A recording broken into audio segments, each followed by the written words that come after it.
February 9th, 1983. This is Joe Todd, interview with Mr. John Blackow. Mr. Blackow, where were you born? I was born in a little town in Custer County, Thomas, Oklahoma. And when's your birthday? April 7, 1903. 1903. Yeah.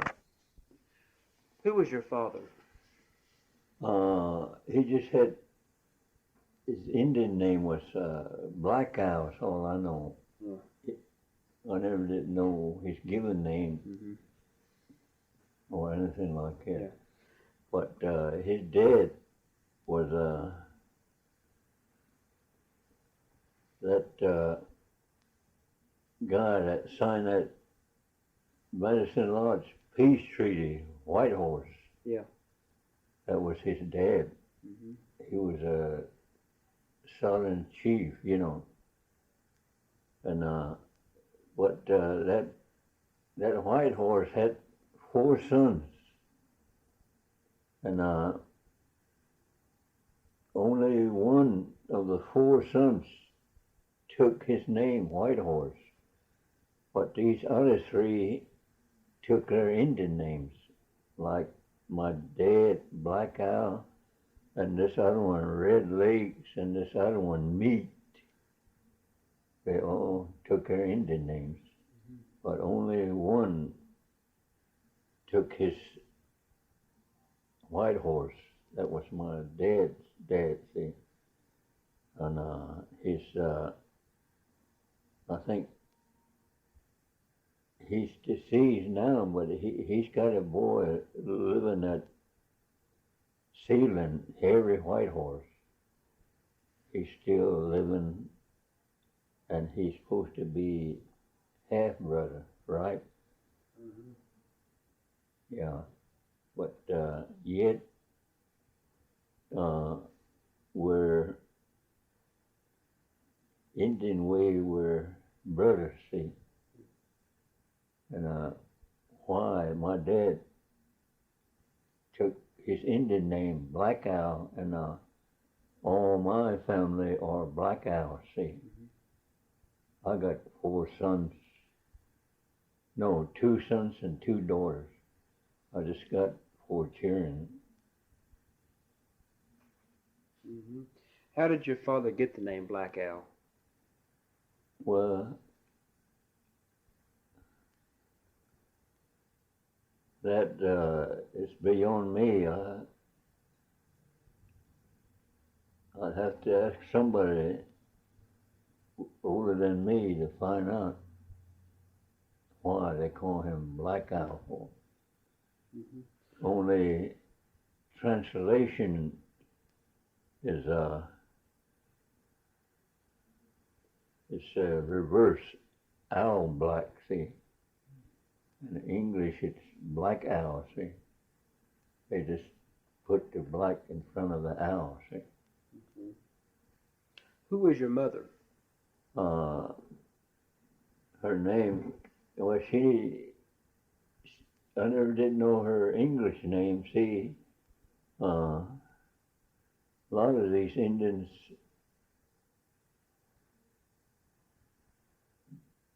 didn't, it's beyond me,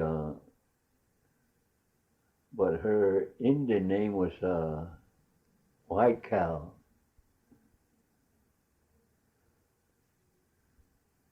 And she was supposed to be Sioux woman. Was your father Arapaho? You mean? Black Owl, your father? No, he's Cheyenne. Cheyenne. Yeah.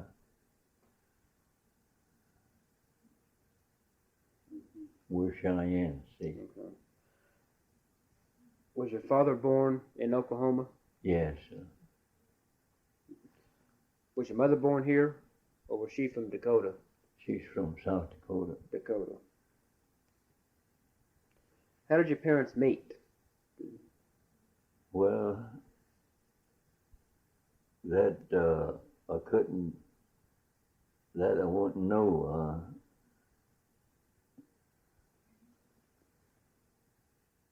See, they both passed away when I was, say, about 10, 12 years old. And I never did ask them how they met or anything like that. Okay, who'd you live with after your parents I passed lived away? with my brother. His name was Wade Blackout.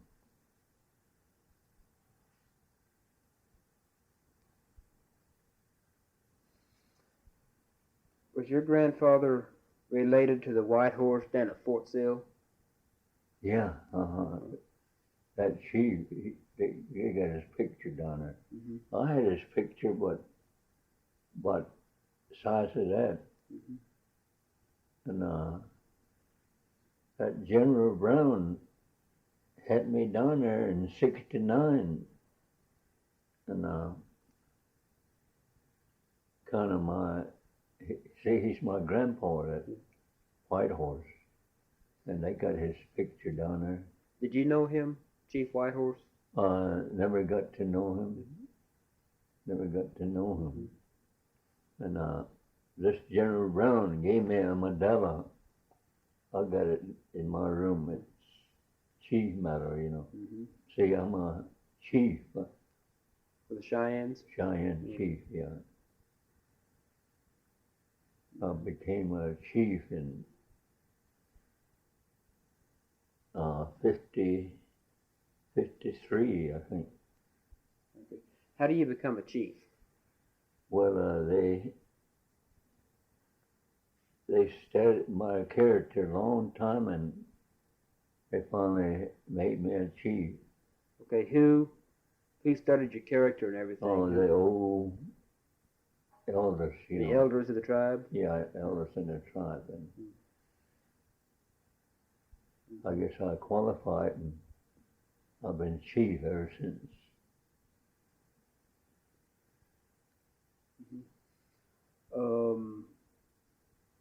You were born in Thomas, Oklahoma. Thomas, Oklahoma. How big was Thomas?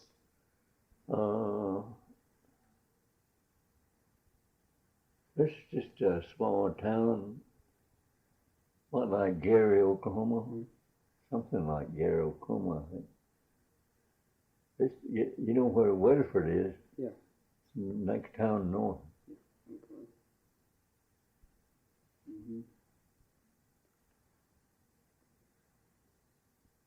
What kind of chores did you have to do as a child around the house? You mean when I was a child? Yeah. Well, in my time, I didn't. I just played with the neighbors all the time and didn't do no kind of work or anything. I was just a small child, you know. Did you go to school in Thomas? No, I went to school. They had a Indian school. They called it Seger Indian School, south of Weatherford, Colony. I went to school there when I was 6 years old. I just went to the 6th grade, and went to school there my early days, you know. What did you study there? What kind of classes did you take? Well, it's just they taught, you know, just like now, farming and dairy and different teacher and all like that. And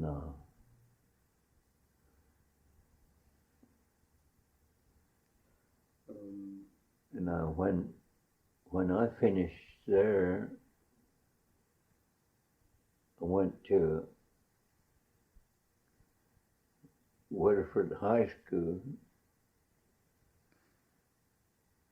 and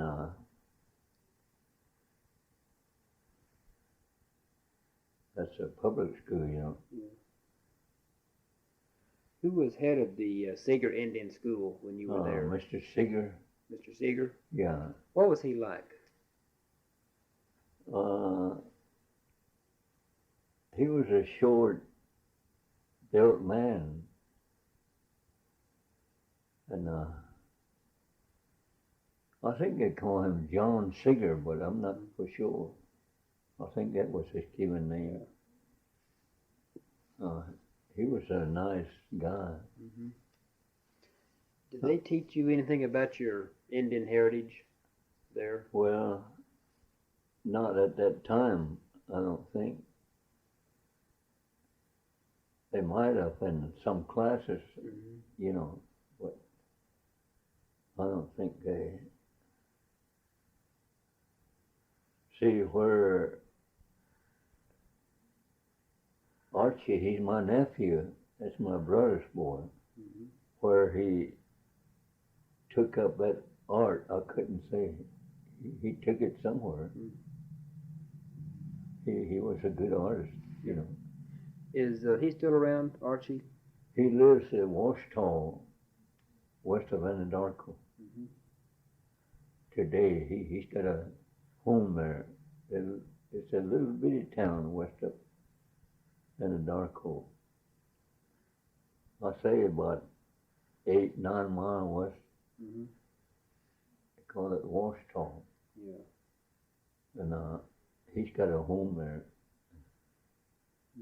I just see him once in a while. He comes around.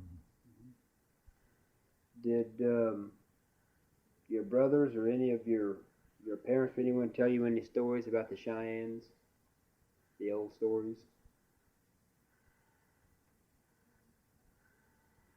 Well, I had a half brother was his name was Andrew Birchie. He used to tell me, see, we got sacred arrows, and he told me they were taken out of a cave at Bears Butte in Sturgis, South Dakota. They were taken. Old lady brought them out of that cave and gave them to the Cheyennes. And she gave different presents to different tribes. And Cheyennes got the arrows, and we got them today. And that's where we're going at 5 o'clock to see we call him Keeper of the Arrow. He lives west of Watonga. What's his name? Joe L. We're going up for. Now, what does he do as Keeper of the Arrows? He just stays there and takes care of the arrows. They're in a teepee. They got 2 stakes like that, and them arrows are on the top of them 2 stakes. And in the morning, he makes fire in there, and at night. And then he prays for everybody in the morning and at night. And he lives in a house, and he just stays there all the time. But his duties are to look after them arrows, you know. How do you get to become Keeper of the Arrows? Well, he was selected by the chiefs, and they call them headsmen. He's just, this will be his 3rd year now. Our old arrow keeper passed away. His name was Ed Redhead. When did the lady give the arrows to the tribe? Oh, sometime in 18-something, or maybe before. It's way beyond time, you know. Yeah.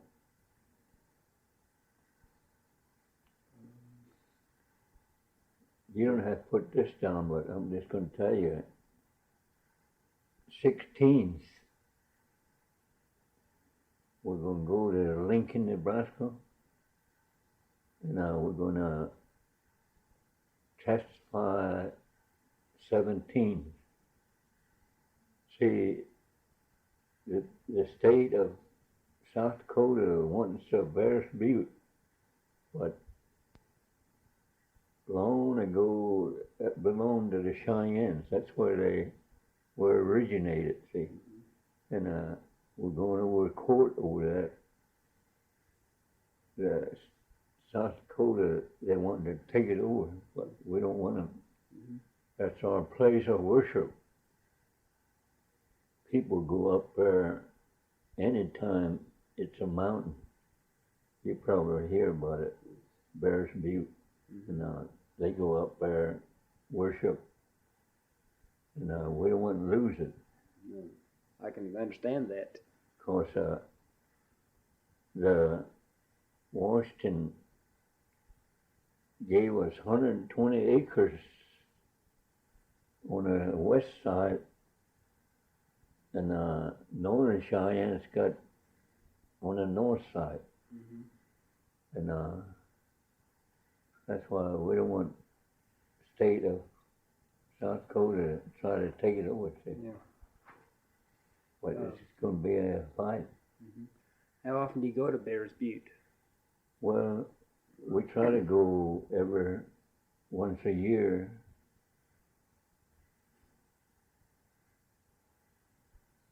And we have ceremonies here at Concho, June, first part of June to the 15th. What kind of ceremonies?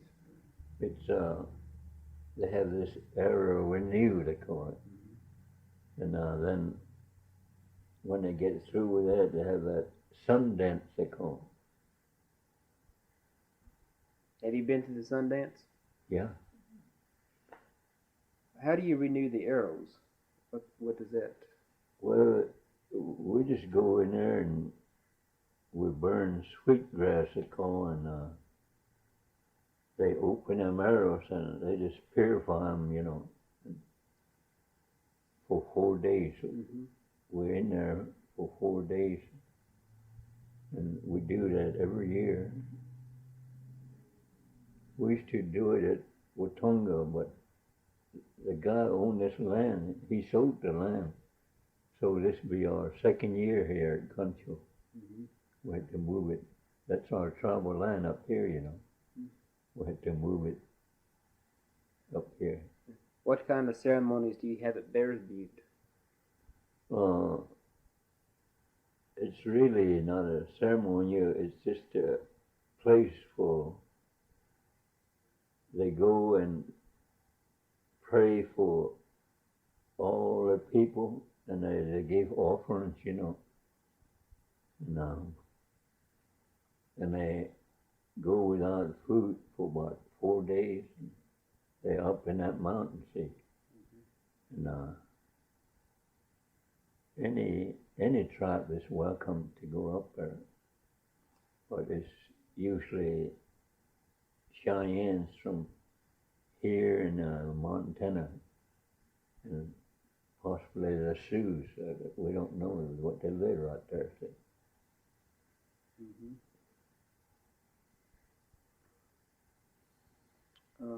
What are some of your duties as chief of the tribe? Well, our duties is to look after, this is something like a Bible. We supposed to look after the children and the needy and the old people. Try to take care of them, help them, you know. It's chief's duties, and you can't, like if somebody came here, hit me, I couldn't hit him back. I'd have to turn my cheek How come? Just again, you can't hit anybody when you become a chief. Mm-hmm. Hmm. It's a hard road. Do you ask to become a chief, or do they come to you? And Yeah. They come to you and. Oh, you don't know. They come here every day wanting help. If I can help them, I'll help them. Mm-hmm. If I can't, I just can't. Yeah. Now, how many chiefs are there in the tribe? Supposed to be active about 26, but it's supposed to be 44 chiefs. But it's not that many, because some of them has passed on and they never have been replaced, Mm-hmm. you know.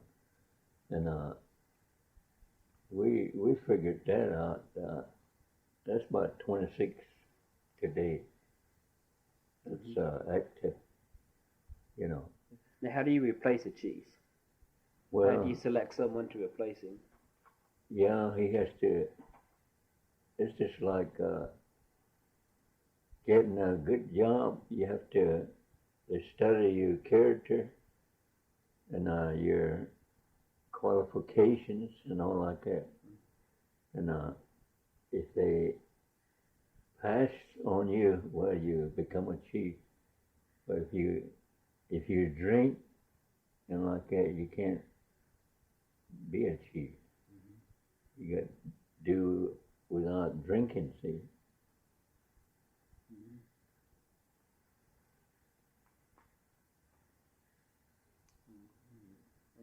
How many tribal members are there in this area, the Cheyenne? Well, in we got 10 districts, and supposed to be 6,000 Cheyennes and about 3,000 Raphos. But we haven't got nothing to do with the Raphos. But last census, there was supposed to be 6,000. Mm-hmm. That's here in Oklahoma City. Not figuring Montana, there's Cheyennes up there.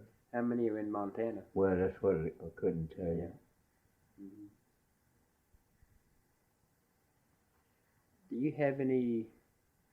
Are there any stories like the creation stories of the Cheyenne that you've heard or?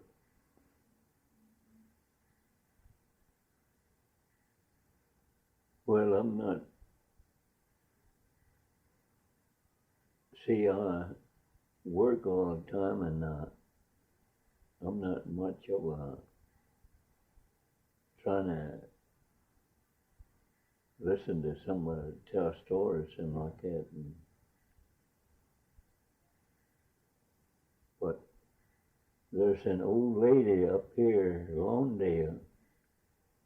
She knows our history pretty good. What's her name? Kate Osage.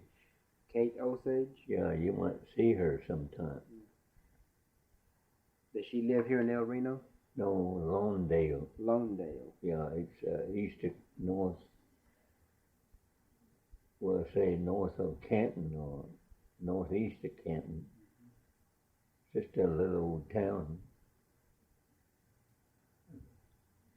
She sure can tell you anything you want to know. She speaks English. Mm-hmm. She's 93 years old. 93. Of course, reason I'm telling you that we had ceremonies. They used to be at Watonga, this ceremonies. There were two white ladies, like you asking me, and they want to know all that. I told them, go see this old lady. Mm-hmm. She'll tell you everything. And they went up there and they came back and they couldn't thank me enough that they found out what all they wanted to know. Do quite a few of the tribal members still speak Cheyenne? Yeah, but like I got 2 boys and 2 girls. They don't know where of Cheyenne. They don't. Yeah, cause this man, my wife, lives here, and we just talk English all we talk. Mm-hmm. Do you know Cheyenne? Yeah, I can talk it, but Mm-hmm. not as good as I'm supposed to talk it, you know. In their ceremonies, do you speak English or Cheyenne? We have to speak Cheyenne. Cheyenne. Yeah. Now, are they strictly for the tribe, the ceremonies? Yeah. Okay. There's no outsiders allowed. No. Okay. Just like up here, June would be strictly Cheyenne Mm-hmm. tribe.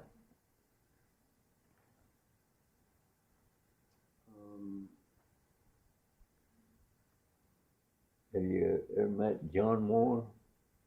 John Moore. He's from Norman. I know the name. Yeah. Well, you ought to get with him sometime. He comes here and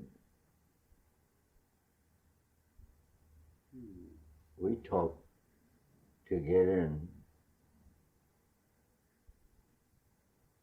just like he's got what we're going to use at next week at Lincoln. He wrote a deal up, big old deal, and all about Bears Butte, you know. Yeah. And I was supposed to get a copy, but they didn't have it ready, and if I had it, I showed it to you. Yeah. And he's pretty good on that. Mm-hmm. He does research work. Yeah, I'll contact him in Norman. Did the Cheyenne come from the area around Bears Butte? Well, they lived there in there a long time ago, but they crossed strait. What's it? Susie, where the Cheyennes cross? What's the name of that place? When they first came, it's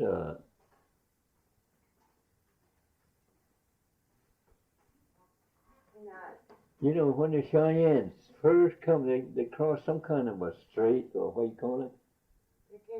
They crossed the Bering Strait. Bering Strait. Oh, okay. They cross there, and it's just like disciples. You remember they cross and the water spread.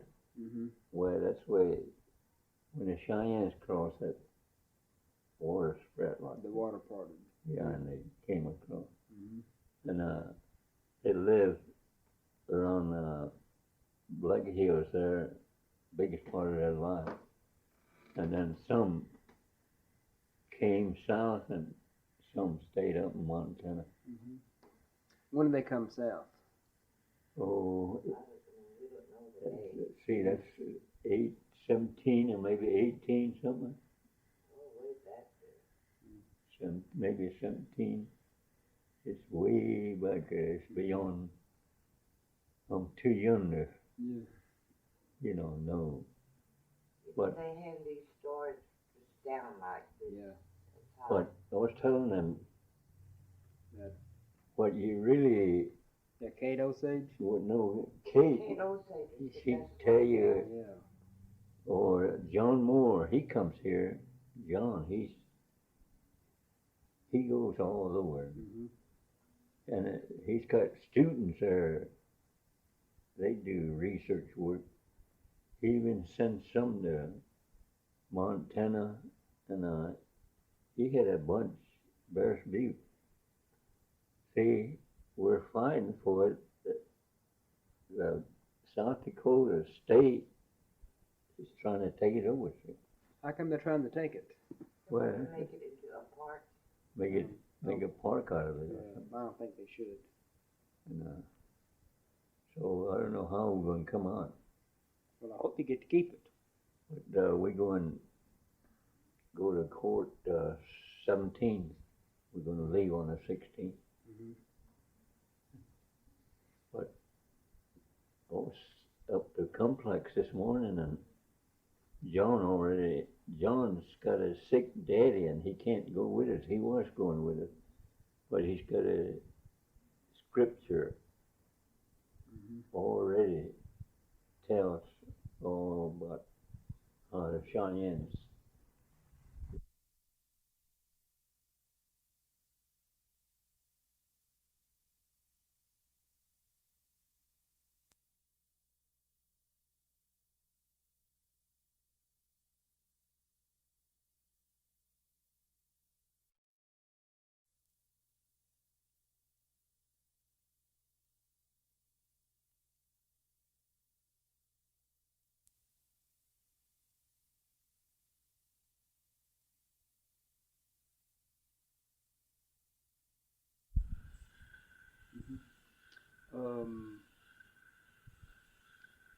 What kind of games did you play as a child?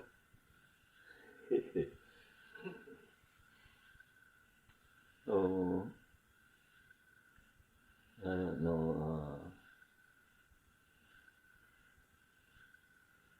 I don't believe they had too many games, did they, when we were kids? Well, I was raised mostly out like a lot. Where were you born? Were you born around here? I'm from Canadian County. Canadian County? Around Thomas? No. Here in Alvarino. Oh, here in El Yeah. Reno. Thomas is in Custer County. Yeah. When did you all first meet? 23, wasn't it? Yeah. 1923. We've even had our golden wedding anniversary too. I was going to ask, when did you get married? 1924. 24. And 54, we had golden anniversary. Right? 50 years Is that what later. they call it? We have 4 children. 2 boys and 2 girls. That's good. How many grandkids? You could have fainted when we tell you. We've got 51 grandchildren and great-grandchildren. That's a good legacy. But they're all dear to us. We've got one great-grandson that we were raising, but he's going to school at Kiowa Indian School with his grandma. It's his great-grandma. He comes home for the weekend. I get him every Friday. We keep him here. I take him back Monday morning.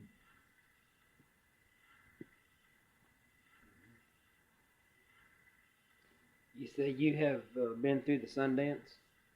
No, I'm just ahead of the whole deal. I never have took part on anything. I just see that it goes accordingly, you know. What is the Sundance? Well, they build a cottonwood arbor, and it's just no, this few leaves covers the top of it, and on the inside they dance. They have whistles, and they dance for 3 days and 3 nights without water or food.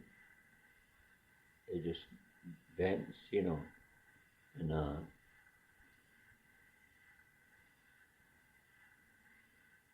and they got people paint some. They change paint every day. different colors, you know, Mm-hmm. and uh,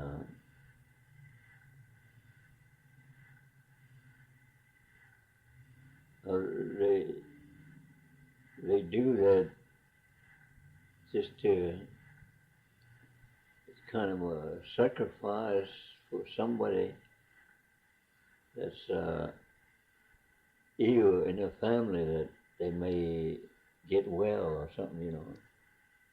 That's the way they do it. They make a vow, and they go through it by dancing.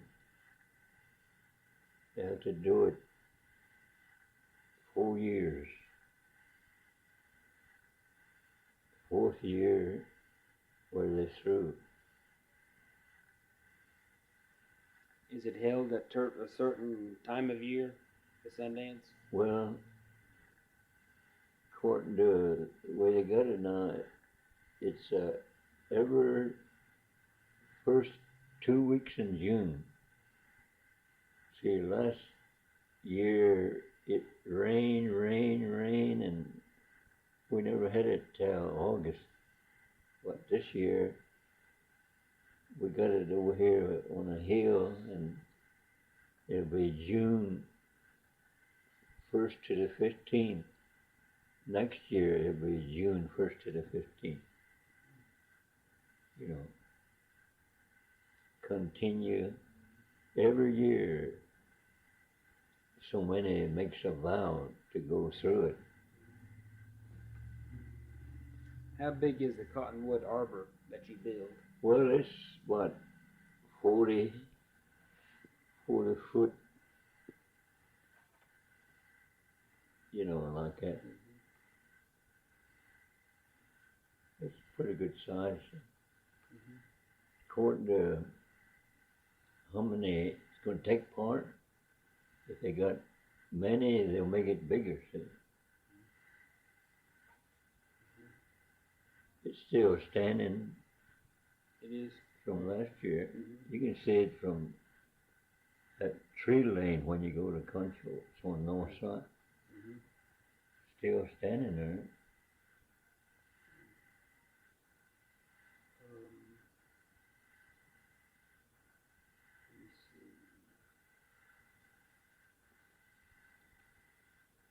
Yeah, this old lady, she sure can tell you whatever you want to know. She's up in age and knows. Yeah.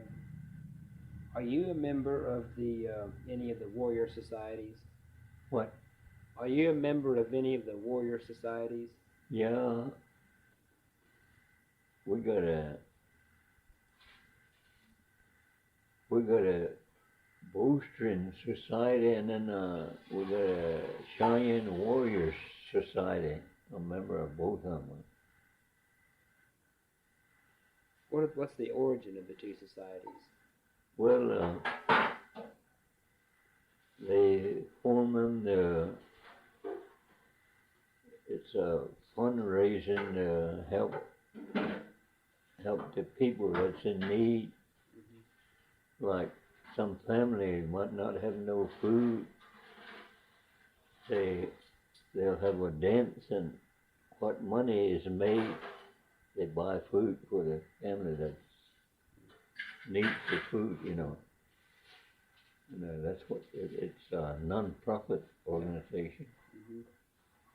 How long have these been in existence, the warrior societies?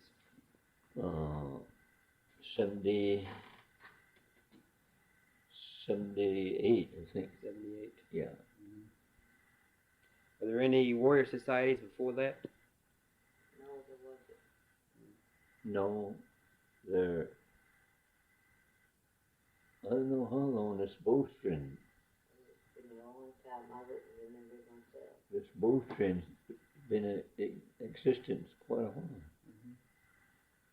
It's see, on my head of this, both of them are veterans. Mm-hmm. They seen action and Korean and World War II, World War II, you know, World War One. World War One.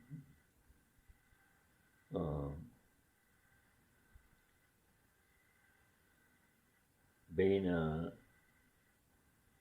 chief, they made me. I'm ahead of both of them, see, Mm-hmm. and of course I got boys that's seen service, you know, and, but They wouldn't let the youngest boy go across. How come? Because he already had a brother we overseas. had a boy over there already in the Marines, you know. You remember when those Sullivan boys all got Yes. killed? They quit sending their brothers like that. You already had a. We had over a there. older one was in. He was out this Marshall Islands and all them islands, you know. He was a Marine. It was before the Korean War, you know. Were you in the military? No, I was. It missed me both ways. He I was was too young for too young and nursing, too- old for too the old. military. But I volunteered. She went with me. My daughter and I went with the Yeah, and I just thought. I never thought of it. I just thought, if I go, how are they gonna get back to Reno? Had to go to Oklahoma City, you know. So anyway, they said that was over age limit. Mm-hmm. And I tried to join when I was 17 years old. They said they won't take me. What kind of work did your father do? Well, I don't. We don't know anything about these older men like that, you know. Whether he did any work or not, but I I think worked. they did farming most of the time. Yeah, probably farm work, you know. But myself, ever since we were married, I've been working, and I'm still working. Where do you work? I work at the maintenance at Concho. It's under the green sun. No, working under green thumb now. But I retired from the civil service in 1960. Put in my 30 years Where'd you work with the civil service? agency, Mm-hmm.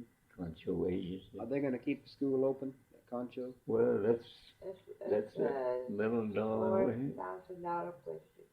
I hope they do keep it open. Well, they should. But you know,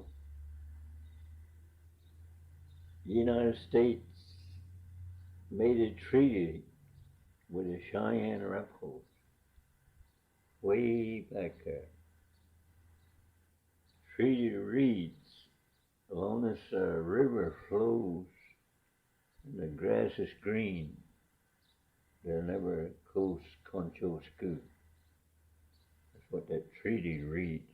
Well, they shouldn't close it then. And somewhere was smart enough. They brought that up. They went to Washington and they were going to close it, and they didn't close it. When was it? Last year? Last year, a year ago. Year ago.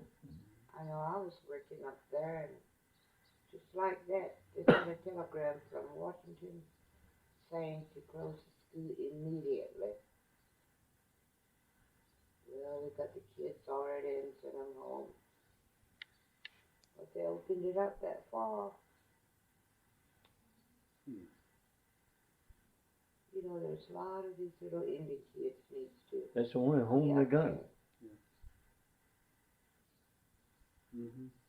Yeah, I was But- talking to Doris Red Elk. And no, I'm sorry, she went to Chilocco. I'm sorry. I went to Chilocco too. I graduated from there. Yeah, she graduated. She's Comanche. She went to school up there.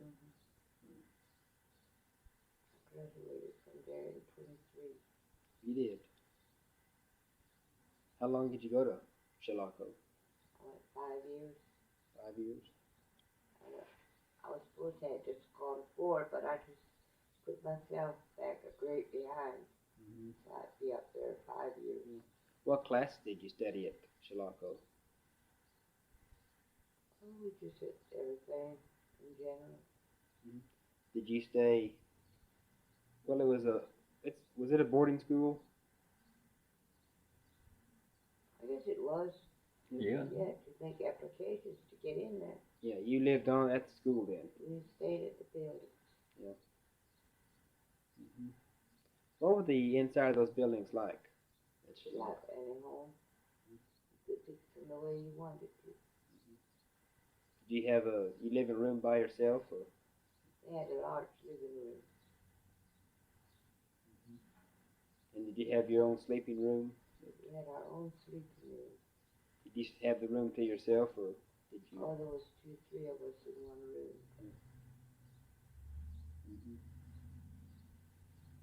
We had what they call military discipline up there. Military discipline. What's that? I mean, Well, just like you're in the army. how come they had military discipline up I there? don't know. We had to drill and everything too, just like. I liked it.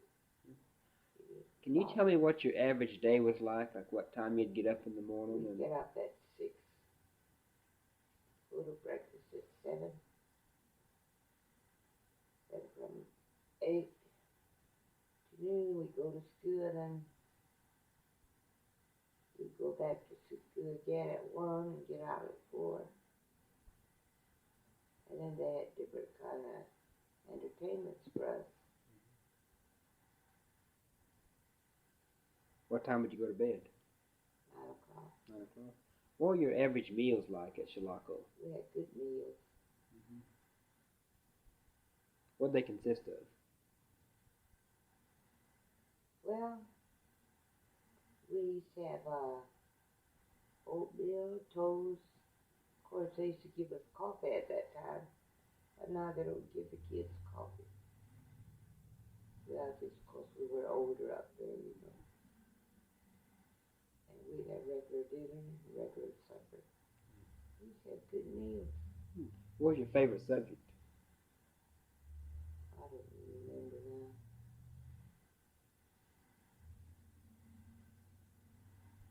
And what year did you leave there? I left from here in 18 and finished up there in 23.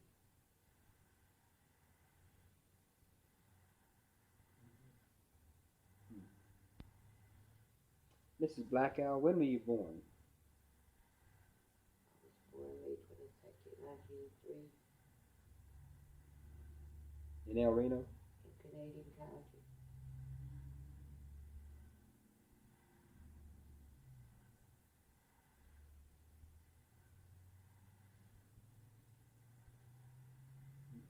My hometown address was Concho. Concho. My stepdad was one of the employees at the Indian agency, so we lived there. Who was your mother? Her name was Nella Morrison, but her name was Nella Burns. Was she from Canadian County? Was she born She was here? from here too. Who was your father? My father was cattle from Bingo, Oklahoma. What kind of work did he do? I don't know. I was small when my mother and him parted. And who's your stepfather? My stepfather was Robert Burns. And he worked at the agency? He was one of the clerks.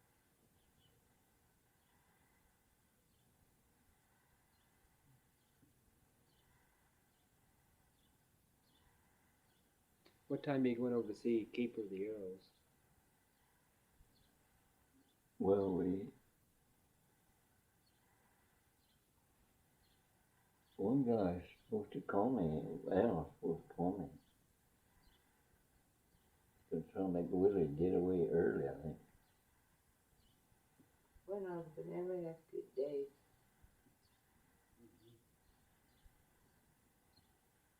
How often you go see Keeper of the Arrows? Well, we try to see him, say once a month anyway, see, we take him food and give him money, Of course, he don't work or anything, and he's just staying there watching them arrows. Yeah, that's his. So that's his. Yeah.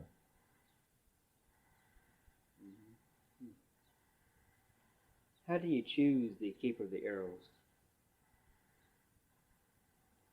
Well, this one, they had a meeting up Sealand, and they had different ones pick, and they all picked him being a best character, I guess. And he had a home that was isolated, and that's what they want. Of course, other area keeper passed away. He had a home that was away from everybody. He was a good man, redhead.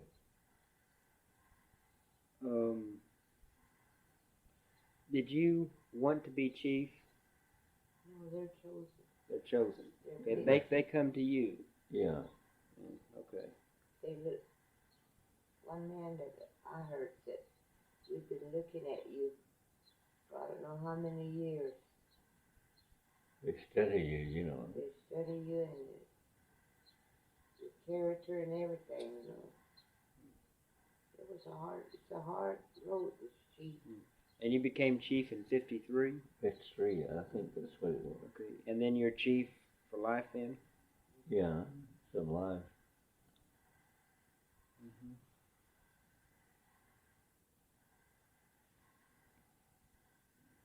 I think I've had close to 25 years, 79, 53. Well, it'll be 30 years this year. Yeah, I was kidding. I was telling him, when I'm chief 30 years, you're going to let me retire? No, we need you. We can't let you go. They all come to us for everything. Time I get. I was telling him, people would come here all the time, and if we can help them, we help them. If we can't, we just can't. Like now, person is lucky if he's got money to buy food, the way food is, A lot of people come. Even as me too, and I just can't turn them down. Well, they see, oh yeah, Shaw. they leave them there. Yeah. What? Something to eat, and so. Do many people come here for help? Yeah. I just had one girl. You don't know. Maybe when you leave, someone might show up. There's never a day miss it. Somebody comes.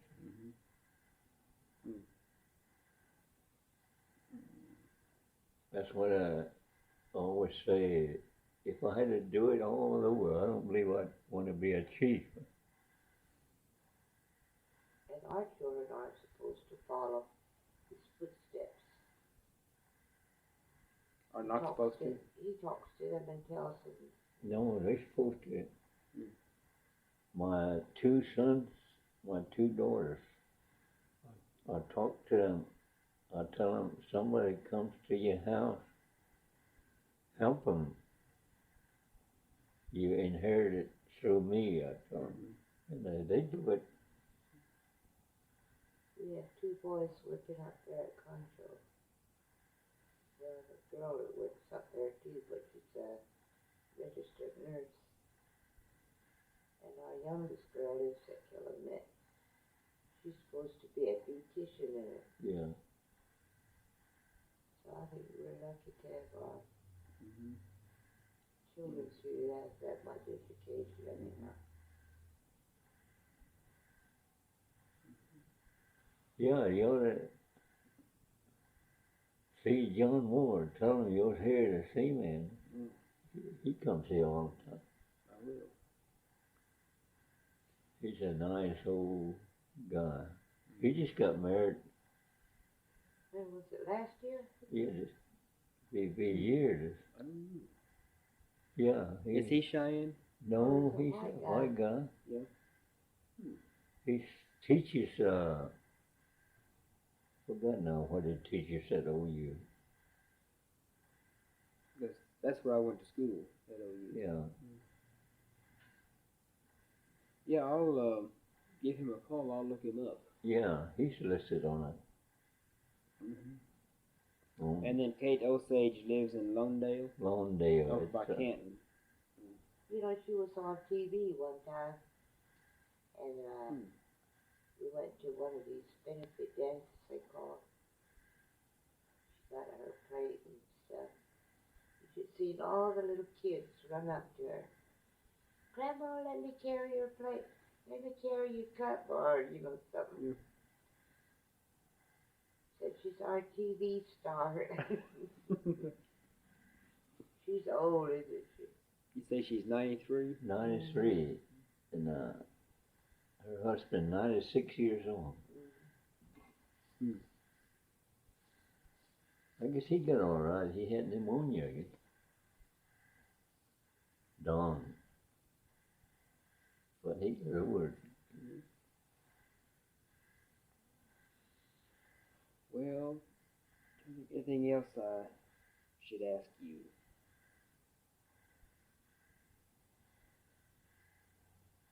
Have you ever been up to Concho? No, ma'am, I never have.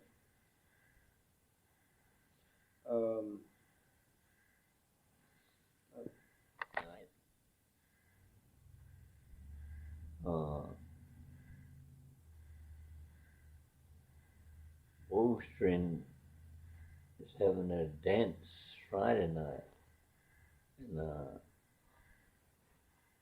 Warriors is having a dance Saturday night for her nephew.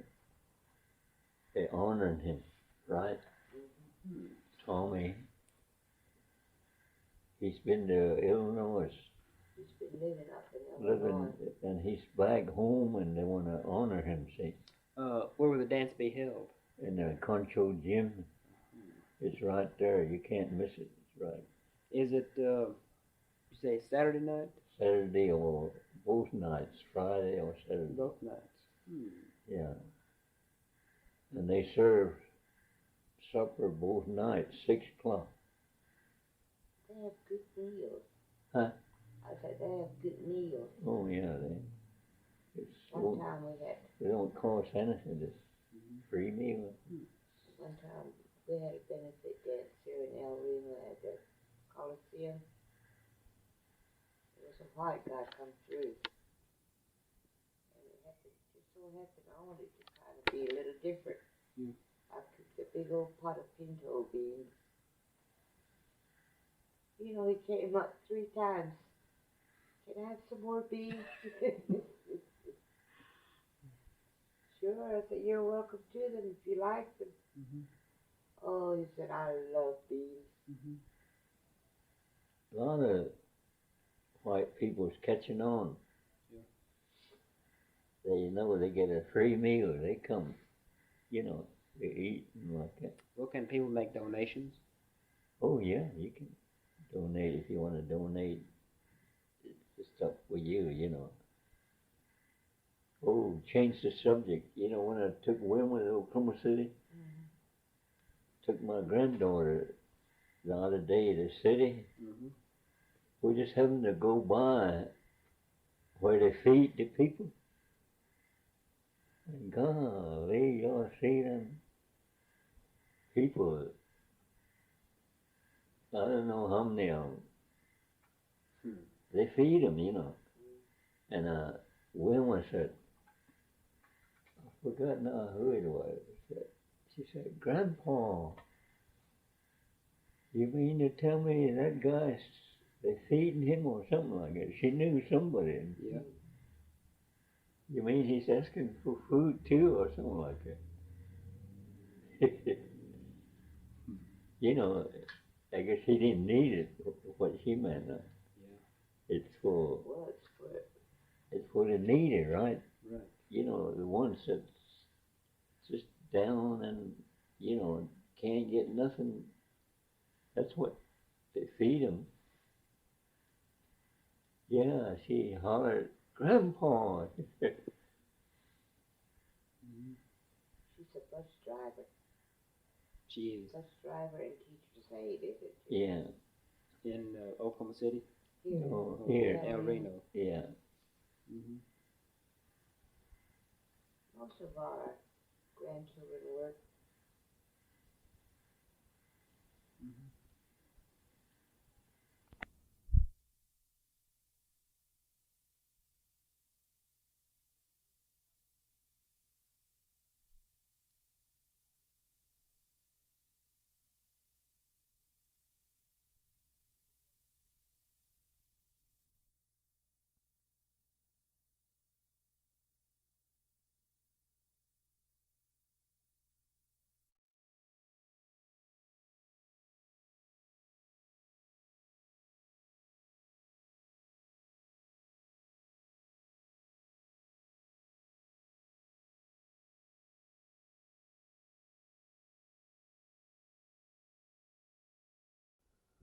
Said I can't learn nothing. He said. And wrestling. He wrestles for Kiowa School. He does. Yeah. He's 9 years old and weighs 125 pounds.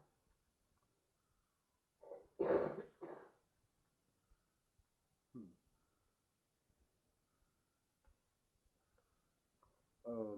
Are you going to Bears Beat this year? I think so. No. I think in May.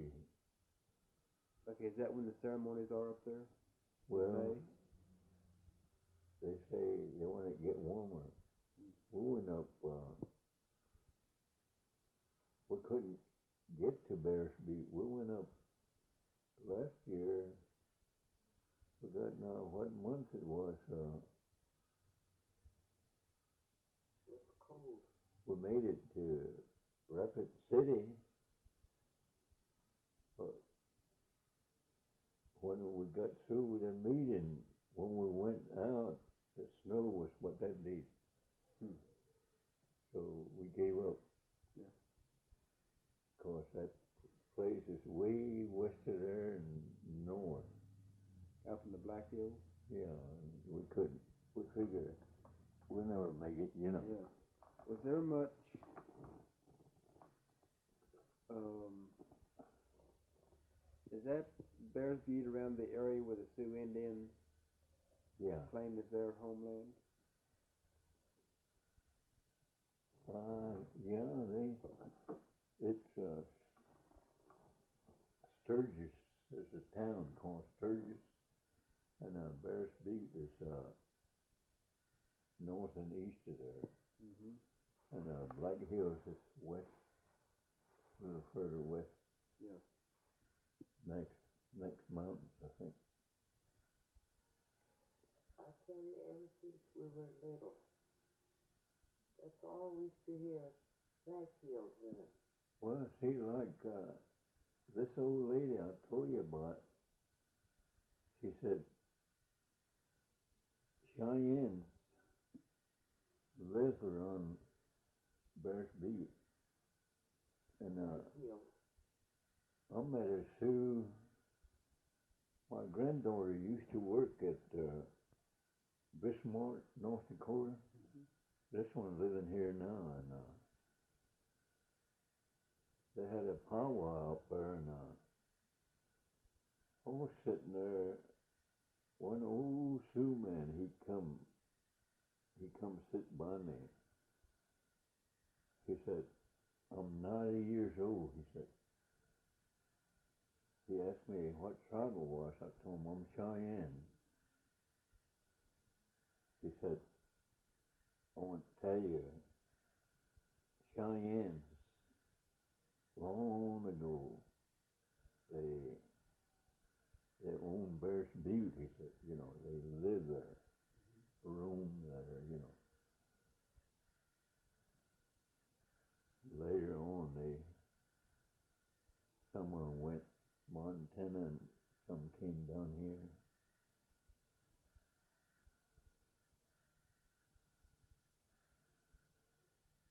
And then I was surprised.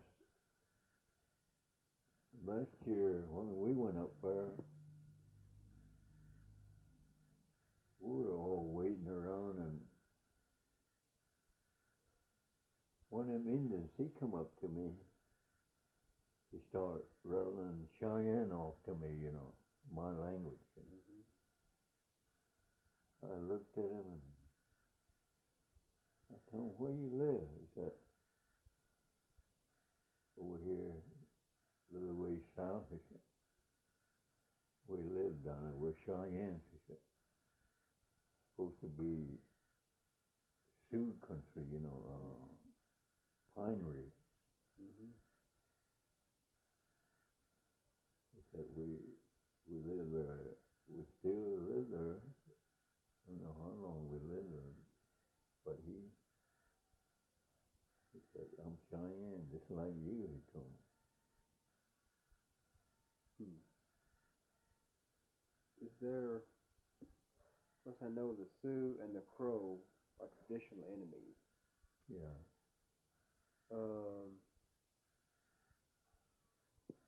Are the Sioux and the Cheyenne, are they're friendly on a friendly basis? Yeah, they're friendly. What about the Crow and the Cheyenne? They're friendly. Yeah. There any traditional enemies of the Cheyenne? Oh, their enemies were Pawnees, isn't it? The Pawnees. That's the worst enemy was the Pawnees. Was that down here? Down here, yeah. And I don't know about them up there, but They used to call the Pawnees the horse thieves. up there, The Cheyenne horses. the Crows, they live right. Cheyenne's east side and the west side of the Crows. They just little ways. They seem to get along pretty good. Do the Sioux and the Crow get along together pretty good nowadays? I wouldn't say they probably do now. What about the Pawnee and the Cheyenne? We get along all right. Yeah, we got friends, Pawnees. Well,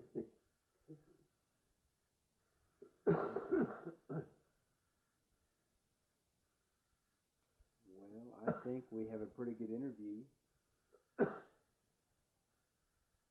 Yeah, anytime. Come around, huh? Yeah. Well, I'll be coming over here again. Yeah. I'm over here at the old hotel, talking to some of the people over there. In fact, I talked to one man that's he worked on the railroad years and years ago. And when I come in town, I'll stop by and see how you're doing.